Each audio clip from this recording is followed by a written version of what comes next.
Dear students, प्रतियोगिता दर्पण series में आज हम लोग चौथे मंथ का करंट अफेयर्स करेंगे, यानी अप्रैल 2026 का।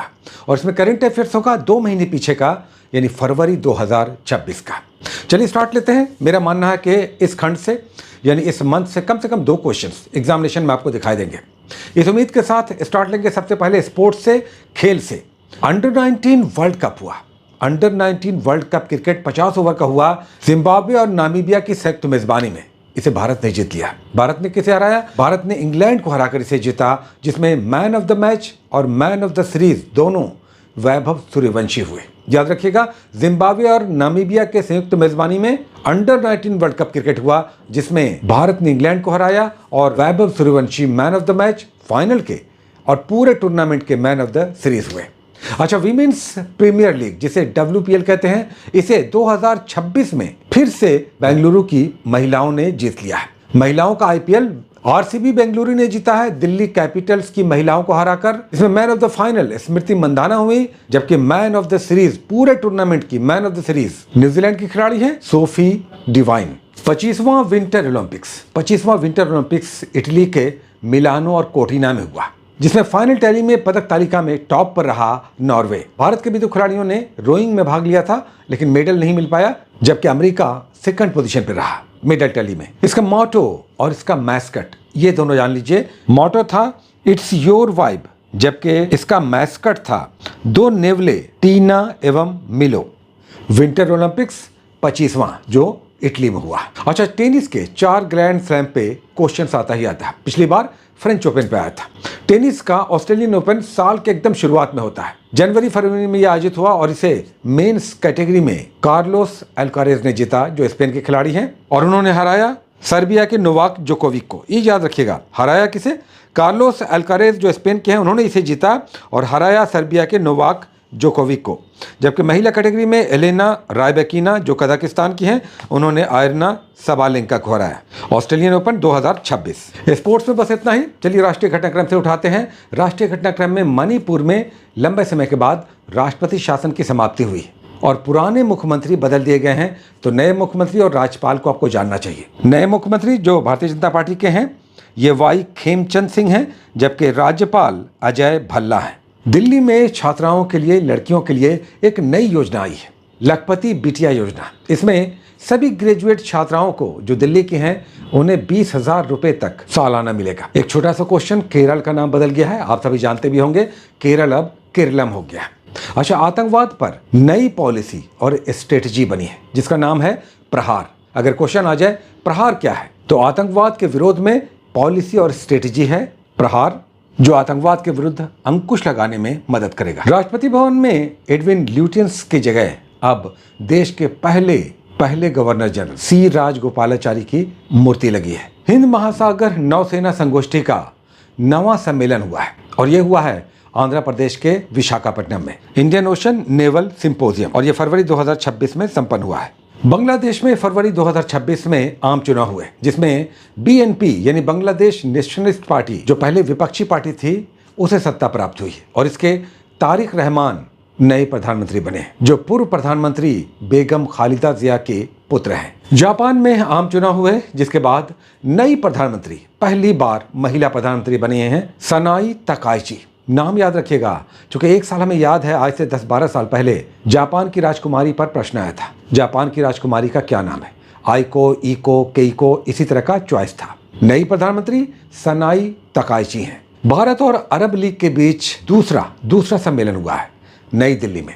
परमाणु हथियार के नियंत्रण पर अमेरिका और रूस के बीच 2010 में न्यू स्टार्ट संधि हुई थी। न्यू स्टार्ट संधि अमेरिका और रूस के बीच परमाणु हथियारों पर 2026 में इस संधि को समाप्त घोषित कर दिया गया है। ट्रांसपेरेंसी इंटरनेशनल हर साल भ्रष्टाचार बोध सूचकांक यानी करप्शन परसेप्शन इंडेक्स जारी करता है। 2026 के लिए इसने 182 देशों का भ्रष्टाचार बोध सूचकांक जारी किया है, जिसमें भारत का स्थान 91 है, जबकि सबसे कम भ्रष्टाचार डेनमार्क में है। याद रखिएगा, स्वीडन नहीं, फिनलैंड नहीं, नॉर्वे नहीं, डेनमार्क याद रखिएगा। भ्रष्टाचार में सबसे कम भ्रष्टाचार डेनमार्क में है। तो आप जानना चाहेंगे सबसे अधिक भ्रष्टाचार कहाँ है, तो ये सोमालिया और दक्षिणी सूडान संयुक्त रूप से 181वें स्थान पर है। टोटल देश 182 हैं। आर्टिफिशियल इंटेलिजेंस पर एआई एक्शन समिट, बहुत बड़ा क्वेश्चन। एआई एक्शन समिट नई दिल्ली में हुआ है। भारत के प्रधानमंत्री की इजराइल यात्रा के दौरान प्रधानमंत्री को इजरायली संसद का एक विशेष पुरस्कार दिया गया। इसका नाम याद रखिएगा, स्पीकर ऑफ द नेसेट।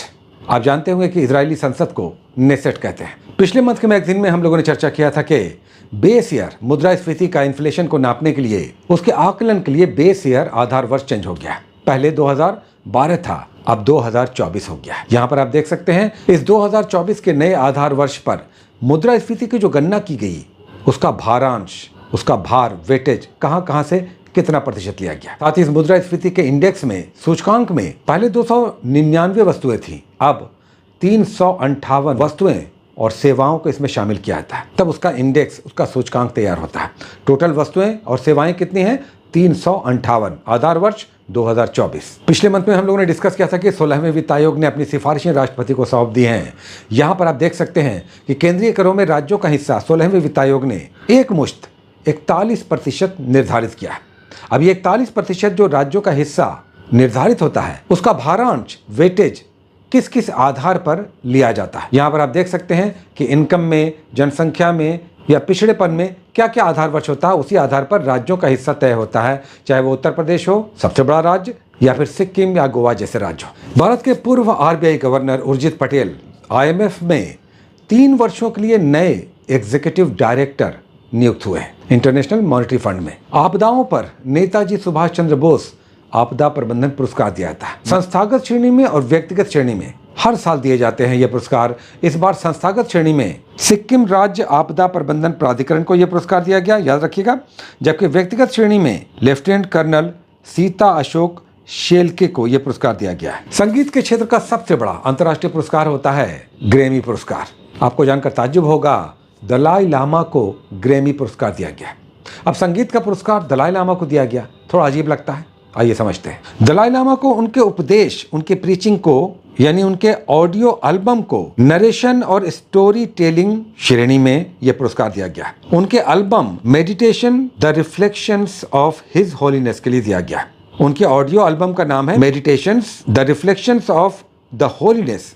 इसके लिए narration and story telling recording श्रेणी में उनको यह पुरस्कार दिया गया। साथ ही एल्बम ऑफ द ईयर का पुरस्कार दिया गया बैड बनी को, जो प्यूर्टो रिको की गायक हैं, उनके एल्बम डेबी तरार के लिए। जबकि सॉन्ग ऑफ द ईयर का पुरस्कार मिला वाइल्ड फ्लावर के लिए बिली इंग्लिश को और फिनिस ओ कोनेल को। ब्रिटिश फिल्म और टेलीविजन का बहुत बड़ा पुरस्कार बाफ्टा पुरस्कार होता है, और इस बार बाफ्टा पुरस्कार में एक चमत्कार हुआ। एक ध्यान खींचने वाला पुरस्कार आया और ये पुरस्कार दिया गया, ध्यान खींचने वाला है, इस पर ध्यान दीजिएगा। बाल एवं पारिवारिक फिल्म श्रेणी यानी चिल्ड्रन एंड फैमिली फिल्म श्रेणी में सर्वश्रेष्ठ फिल्म का पुरस्कार दिया गया मणिपुरी फिल्म बुंग को, BOONG बुंग को, जो बाल और पारिवारिक श्रेणी की फिल्म है, जिसका निर्देशन किया लक्ष्मी प्रिया देवी ने। निर्देशक का नाम याद रखिएगा, लक्ष्मी प्रिया देवी ने। यहाँ पर इस पिक्चर में आप सभी लोगों को देख सकते हैं। मणिपुरी बाल फिल्म बुंग को बाफ्टा पुरस्कार मिला। यहाँ पर 3 बुक्स हैं, नई किताबें, जिन्हें आप देख सकते हैं। इसमें शिखर धवन की the one, cricket my life and more, Shikhar Dhawan ने लिखा है, उनकी बुक है। जबकि लाइटनिंग किड विश्वनाथन आनंद की बुक है, लाइटनिंग किड।